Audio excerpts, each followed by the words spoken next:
छत्तीसगढ़ के मंत्रिमंडल को लेकर फिर एक बार चर्चा गर्म है। 19 महीने सरकार को हो चुके हैं, लेकिन मंत्रियों के खाली पदों पर कोई निर्णय नहीं होने के कारण हर महीने एक नई चर्चा छिड़ जाती है कि मंत्रिमंडल का गठन कब होने जा रहा है। दिल्ली में मुख्यमंत्री की कल नेताओं से मुलाकात के बाद इस बात की चर्चा जोरों पर है कि मंत्रिमंडल को लेकर हरी झंडी मिल चुकी है और इसका गठन जल्द ही होने जा रहा है। इस बार ये तारीख 18 अगस्त बताई जा रही है। मुख्यमंत्री 21 अगस्त से विदेश यात्रा पर रहेंगे और उसके बाद पितृपक्ष होने के कारण 15 अगस्त से 20 अगस्त के बीच कभी भी मंत्रिमंडल पुनर्गठन किया जा सकता है। मंत्रिमंडल जल्द होने को लेकर मुख्यमंत्री ने फिर एक बार संकेत दिए हैं। 21 तारीख से पहले विस्तार हो सकता है मंत्रिमंडल का। इंतजार करते रहिए, सर इंतजार ही कर हो भी सकता है। 21 तारीख से पहले विस्तार हो सकता है मंत्रिमंडल का। इंतजार करते रहिए, सर इंतजार ही कर हो भी सकता है। इधर एक बार फिर से हो रही मंत्रिमंडल की सुगबुगाहट ने कांग्रेस को सरकार पर तंज कसने का मौका दे दिया है। बार बार लंबित हो रहे मंत्रिमंडल गठन पर कांग्रेस चुटकी ले रही है। अब कांग्रेस ने मंत्रिमंडल में अडानी के प्रतिनिधियों को मौका मिलने जैसी बातों को हवा देकर भाजपा पर फिर निशाना साध दिया है। लगभग 2 साल पूरे होने जा रहे, मंत्रिमंडल का विस्तार कर देना चाहिए, इसलिए क्योंकि मुख्यमंत्री से विभाग संभल नहीं रहा है और उनको ज्यादा वजन, मुख्यमंत्री के पास विभागों की ज्यादा वजन हो रही है, वो लोड सह नहीं पा रहे हैं, इसलिए जल्दी कर देना चाहिए। और ये भी सुना हो कि फिर से एक अडानी के प्रतिनिधि के रूप में मंत्री बनाने की लगभग फाइनल हो चुका है और शायद मुख्यमंत्री जी के पसंदीदा विभाग भी उनको मिलने वाला है। ऐसा बताया जा रहा है कि संगठन की कार्यकारिणी और मंत्रिमंडल गठन को लेकर केंद्रीय नेतृत्व से लेकर प्रदेश नेतृत्व तक सहमति बन गई है और इसलिए संगठन की कार्यकारिणी घोषित होने के बाद अब बारी मंत्रिमंडल गठन की है। चल रही चर्चाओं के बीच 3 मंत्री बनाए जाने हैं, जिसमें मुख्य दावेदार गजेंद्र यादव, अमर अग्रवाल, राजेश मूणत और खुशवंत साहिब हैं। इसके अलावा 1.5 दर्जन संसदीय सचिव भी बनाए जाने हैं। मंत्रिमंडल के गठन की सुगबुगाहट के बीच मुख्यमंत्री ने राज्यपाल से 2 दिन में 2 बार मुलाकात कर ली है, जिसकी वजह से तय माना जा रहा है कि मंत्रिमंडल गठन इसी सप्ताह होगा। ऐसे में तेजी से बदलते घटनाक्रमों के बीच एक बार फिर मंत्रिमंडल के दावेदारों की धड़कनें बढ़ी हुई हैं और फैसले कयासबाजी पर सबकी निगाह बनी हुई है। Bureau report, TV 24 news.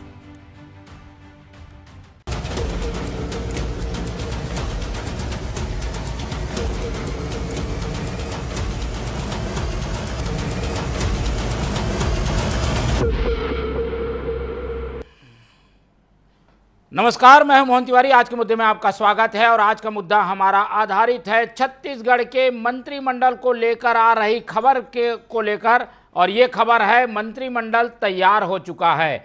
यानी जिसका इंतजार लंबे समय से था कि छत्तीसगढ़ में मंत्रिमंडल का विस्तार कब होगा, वो जो इंतज़ार है वो अब खत्म हो गया है, क्योंकि संकेत साफ मिल रहे हैं कि अब इसी सप्ताह कभी भी मंत्रिमंडल शपथ ग्रहण की खबर आ सकती है। इसको लेकर लंबे समय से कयास चला, 19 महीने का इंतज़ार हो चुका है पूरा, और ऐसे में अब मुख्यमंत्री ने साफ कर दिया है कि ज़्यादा इंतज़ार नहीं करना होगा। तो कौन कौन दावेदार हैं और क्या हो सकता है मंत्रिमंडल में, इसी पर आज हम चर्चा करेंगे। पहले मिल लेते हैं उन मेहमानों से जो इस चर्चा में हमारे साथ रहेंगे। हम बहुत स्वागत करेंगे, हमारे साथ मौजूद हैं इस पूरे मामले का राजनीतिक विश्लेषण शेयर करने के लिए वरिष्ठ पत्रकार और राजनीतिक विश्लेषक नागेंद्र वर्मा जी, बहुत स्वागत है आपका। कांग्रेस का पक्ष रखने के लिए हमारे स्टूडियो में मौजूद है सारिक रईस खान जी, बहुत स्वागत करेंगे आपका। और बीजेपी का पक्ष रखेंगे रविंद्र सिंह जी, बहुत स्वागत करेंगे आपका। तो जैसा कि हमने बताया कि मंत्रिमंडल गठन की सुगबुगाहट तो पिछले कई महीनों से बार बार उठ रही थी, लेकिन अब इस पर मुहर इसलिए लगती दिख रही है क्योंकि 2 दिन में दूसरी बार मुख्यमंत्री ने राज्यपाल से मुलाकात की है और इस मुलाकात में बताया ये जा रहा है कि शपथ ग्रहण का समय मांग लिया है उन्होंने। ऐसे में क्या होने जा रहा है और मंत्रिमंडल में कौन कौन स्थान पा सकते हैं, इस पर ओपनिंग कमेंट्स ले लेते हैं, फिर आगे चर्चा बढ़ाएंगे। तो सबसे पहले रुक कर लेते हैं नागेंद्र वर्मा जी का और उनसे समझने की कोशिश करते हैं, क्योंकि अधिकृत रूप से तो कोई कुछ नहीं कहेगा, पर संकेतों में कई बातें साफ हैं, कुछ बातें छन कर आ रही हैं। क्या है मंत्रिमंडल को लेकर सुगबुगाहट और क्या होने जा रहा है? नागेंद्र जी, आपके पास क्या इनपुट है? देखिए, एक लंबे समय से ये प्रतीक्षा की जा रही थी कि मंत्रिमंडल का विस्तार हो और इसके लिए बहुत सारे नाम चल रहे थे। इसको अगर देखें मोहन जी तो ये हम कह सकते हैं कि जो 3 मंत्री बनाए जाने हैं उसमें से बिलासपुर सरगुजा संभाग से, रायपुर दुर्ग संभाग से और अब एक नया नाम बस्तर का भी जुड़ रहा है, तो बस्तर संभाग से भी किसी को बनाया जा सकता है।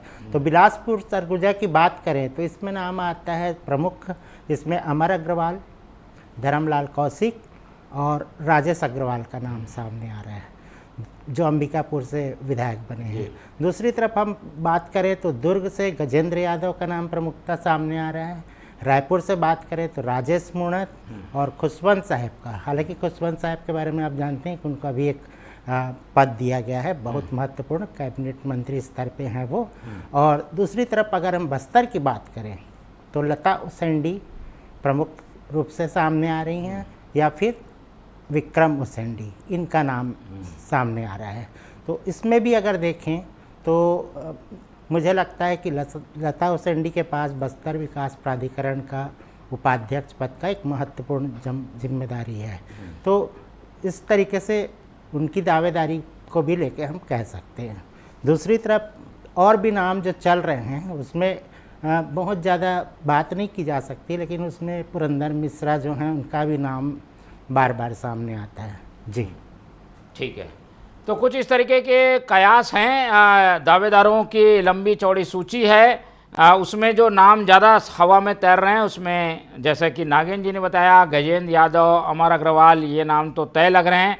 अन्य दावेदारों में रायपुर से राजेश मूणत का नाम है और बस्तर से जो है लता उसेंडी, विक्रम उसेंडी का नाम है, अंबिकापुर से राजेश अग्रवाल का नाम है।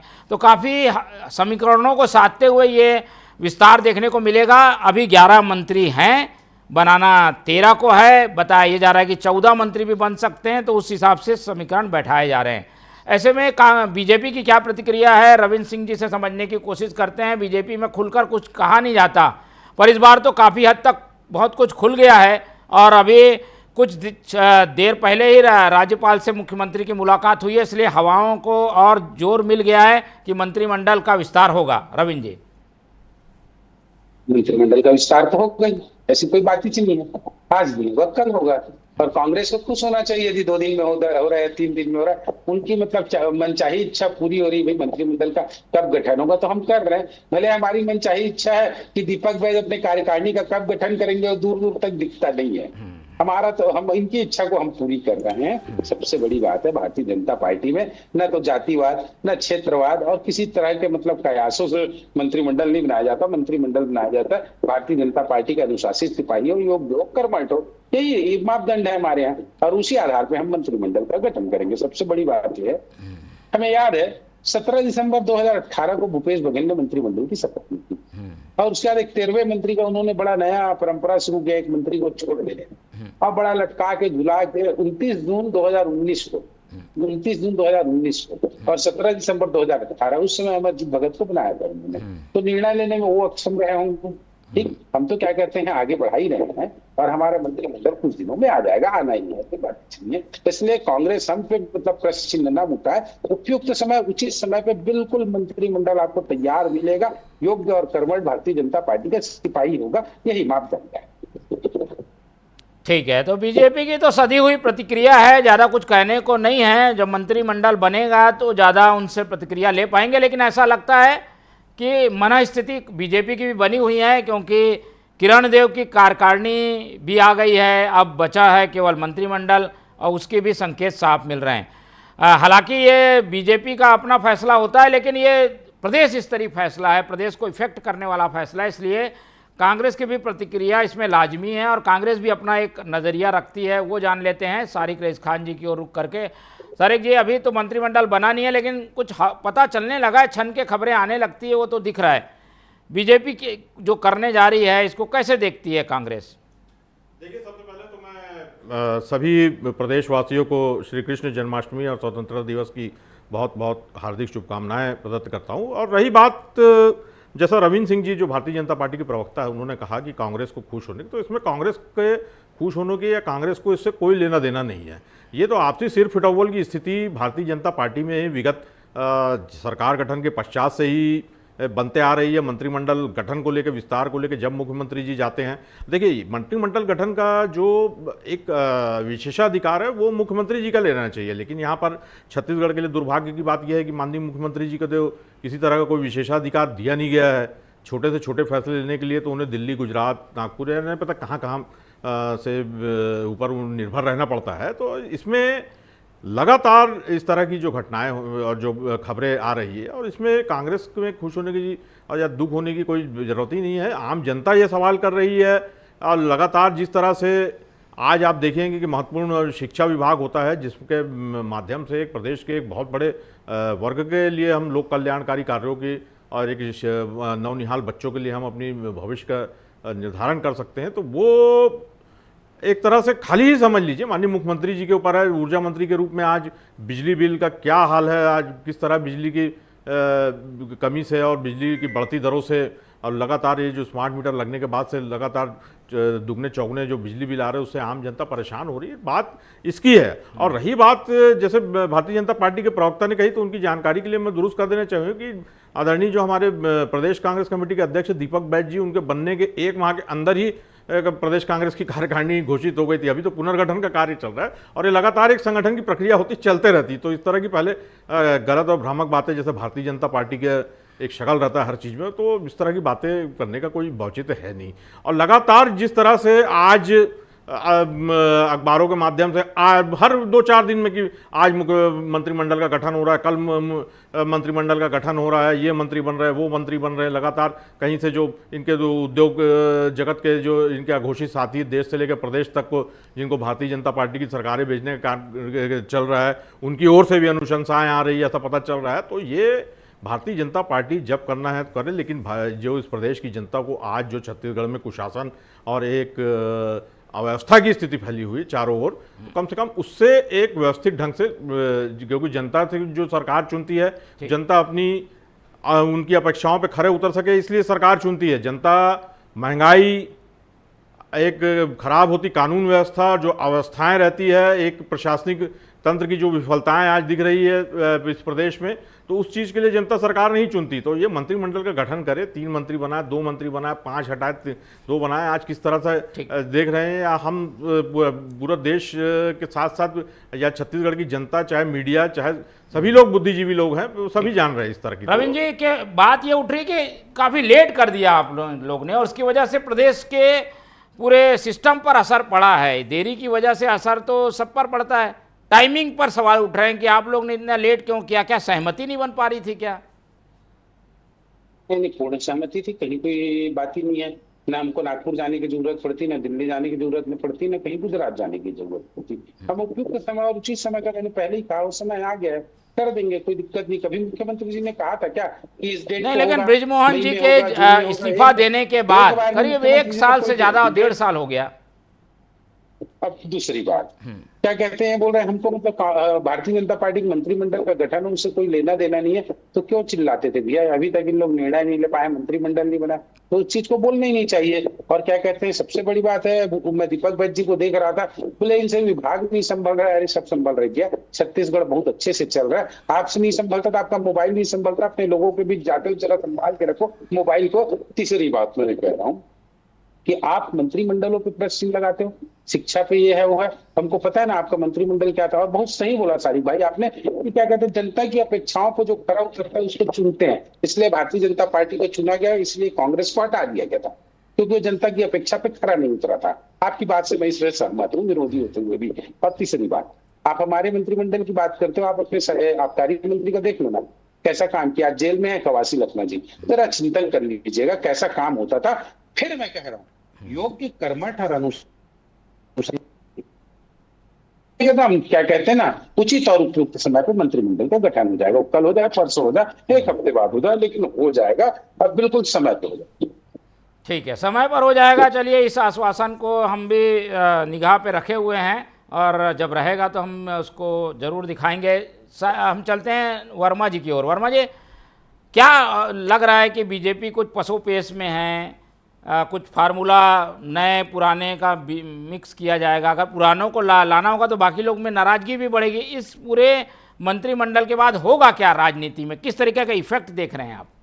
देखिए, कुछ होता है तो कुछ चीज़ें तो उसका असर तो दिखाई देता है, लेकिन मुझे लगता है कि बीजेपी में जिस तरीके से अनुशासन है, जिस तरीके से पार्टी काडर हर तरीके को समझा सकती है, संगठन जो है वो पूरे तरीके से चीज़ों को नियंत्रित करता है, तो अगर पार्टी तय करती है इनको बनाना है, इनको नहीं बनाना है, या फलाने मंत्री के विभाग में फेरबदल करना है, तो ये सारी चीज़ें मुझे लगता है कि स्वीकार्य होगी, क्योंकि इन सब चीज़ों का विश्लेषण होता है।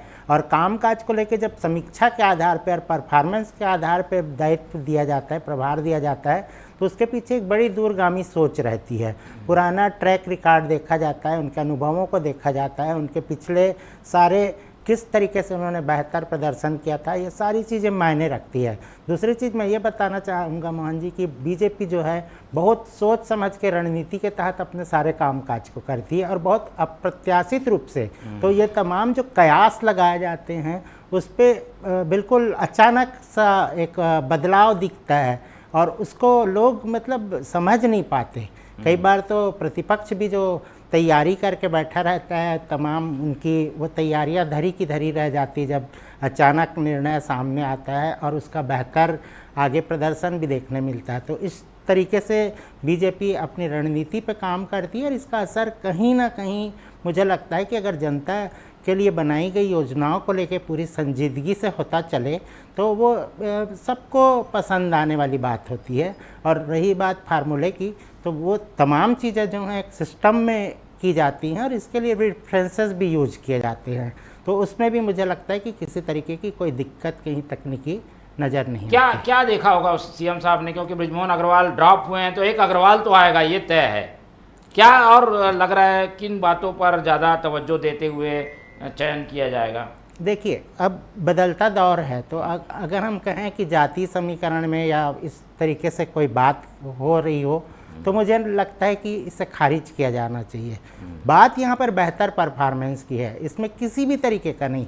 दूसरी चीज़, मैंने शुरू में जब कहा कि बस्तर संभाग, रायपुर, दुर्ग, बिलासपुर, सरगुजा, इन सब चीज़ों के लिए इस दृष्टिकोण से ये निर्णय लिए जाएंगे कि उस क्षेत्र को प्रतिनिधित्व मिले और बेहतर तरीके से लोगों को उस काम का असर भी दिखे, और वहाँ लोगों को एक खुशी होती है अपने क्षेत्र के व्यक्ति को पद में पहुँचाने में। और एक तरीके से कामकाज का भी जो भार है या विकेंद्रीकरण होता है चीज़ों का, तो इसको दृष्टिगत रखते हुए सारी चीज़ें होती है। और अगर आप कहें कि जातिगत आधार पे कि अग्रवाल को आपने हटाया तो किसी अग्रवाल को ही दिया जाएगा, ये मुझे नहीं लगता कि इस दृष्टिकोण से सोचा जाएगा।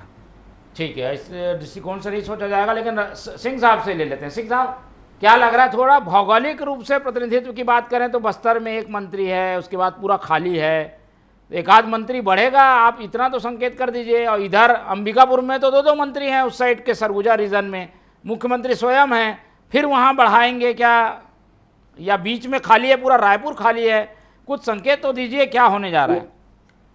मैं इस बात पे एग्री हूँ, सहमत हूँ कि क्षेत्रीय आधार पर देखा जाएगा, ताकि सब क्षेत्र का विकास हो जाए। कहीं कमी होगी और जहाँ समाधि से ज्यादा निश्चित रूप से उसका प्रतिनिधित्व हो सकता है, लेकिन जातिगत आधार पर आप नहीं करते हैं। मैंने कहा कि क्षेत्रीय आधार पर सकता संभावना है उसकी, उसमें कोई नहीं है, लेकिन फिर कह रहा हूँ केवल योग्य, कर्मठ और अनुशासित भारतीय जनता पार्टी के जो होंगे वही आएंगे, और उसमें सबकी सहमति होती है। आप देखिएगा, 3 मंत्री बनाए, 2 मंत्री बनाए, एक सिर्फ फुटबॉल नहीं होगा, कहीं नहीं होगा, पूरे सबकी सहमति रहती है। हमारा संगठन और हमारी सत्ता की समझ रहा है।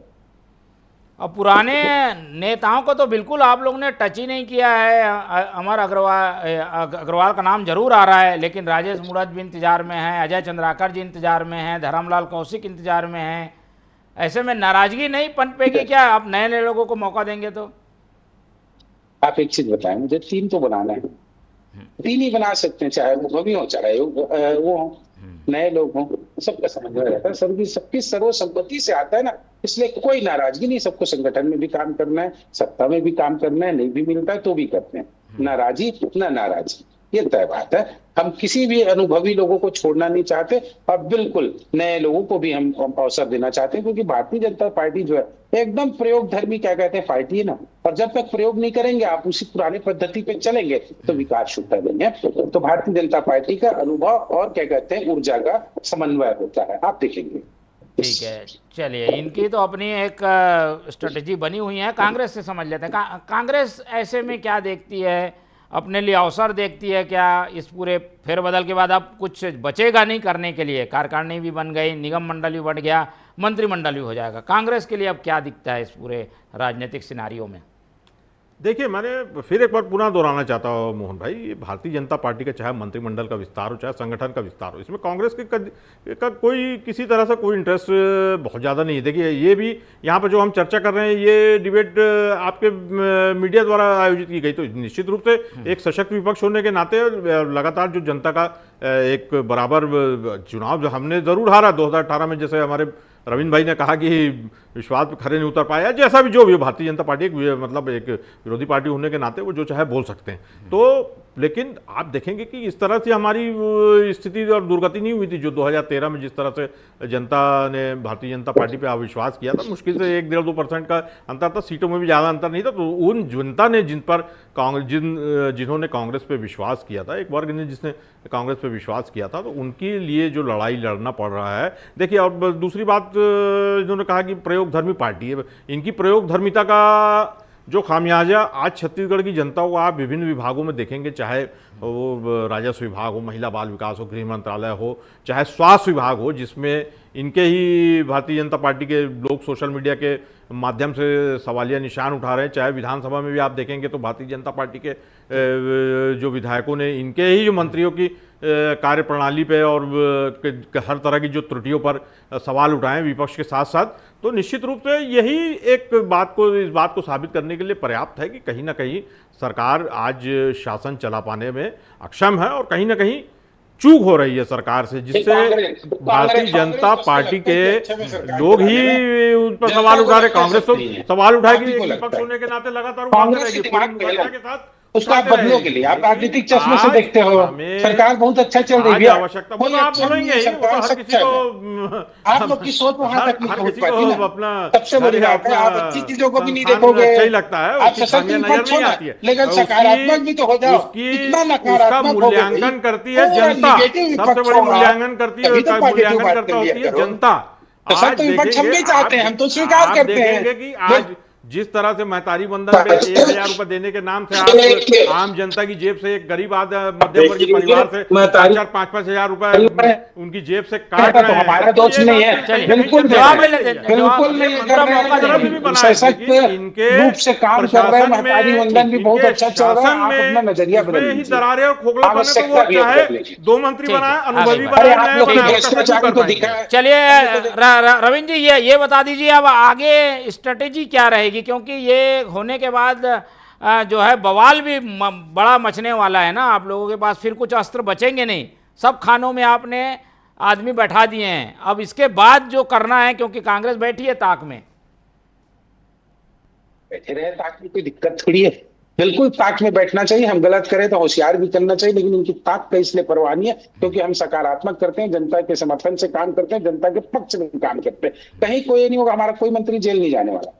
इनके मंत्री जैसे जेल गए ना, जो भ्रष्टाचार किए ना, ऐसे हमारे कोई कर्मी ही नहीं है भैया। हम तो जनता की सेवा के लिए महतारी बंधन भी बहुत आप लोग उपयोग कर रहे हैं, उनके आरोप है, माननीय न्यायालय ने सिद्ध नहीं किया। आपको डर और भय नहीं, इनका ताक जो है वो ताकते रहेंगे, क्रियान्वित नहीं कर पाएंगे, बिल्कुल कोई अवसर नहीं मिलने वाला है। जनता अगली बार और एक बात आपने और कहा कि क्या कहते हैं, हम 14 सीट पे आ गए थे पिछली बार, छत्तीसगढ़ में 5 चुनाव हुआ है, संवैधानिक संस्था चुनाव आयोग बन गया, एक बार नहीं 4 बार, एक बार आप है ना तो धोखे से आ गए।